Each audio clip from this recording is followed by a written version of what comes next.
CCTV ফুটেজত বস্তাত গড়ি যেগিন ফেলেতে দেখতে লাগুন ইবহনো ময়লার বস্তা নয় ইবলদি এই যে দেখতে লাগুন ফুটফুটে সুন্দর কন্যা সন্তান নোয়া তার লাশ তার বয়স মাত্র 7 বছর নাম সুকি তারে নরপশু মীর হোসেন হত্যা গজ্জি দর্শন করি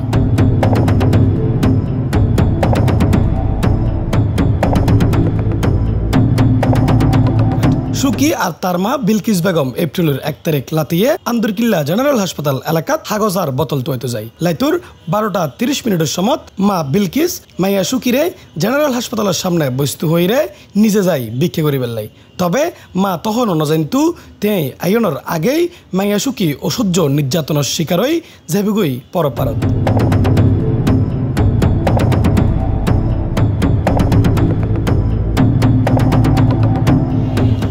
পর ফিরিয়ে দেখে এড়ে মাইফো নাই তারপরের দিন নগরের ফলমন্ডি 1 নম্বর গুলির সংলগ্ন এলাকাত ডাস্টবিনত এই লাশ ফেলাই যায় দর্শনকারী মীর হোসেন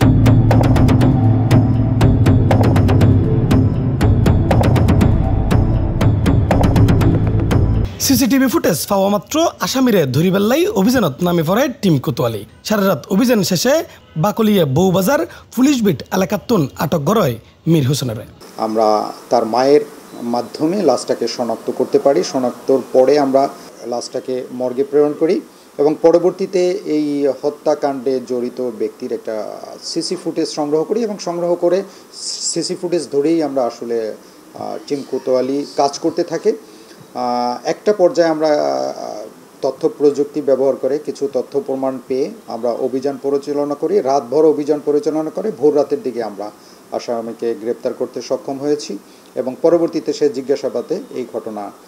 সম্পূর্ণই স্বীকার করেছেন তাকে আমরা এখন বিজ্ঞ আদালতে প্রেরণ করেছি মীর হোসেনও হাগজ এবং বোতল তৈতু তাই মূলত শিশু কন্যা সুকিরে চিপস আর চকলেটের লোভ দাহাইরে আন্দরকিল্লাতুন টাইগার পাস আনি মুখ চাপি ধরে দর্শন করে মৃত্যু নিশ্চিত করে তার স্থায়ী ঠিকানা কুমিল্লার মুরাদনগর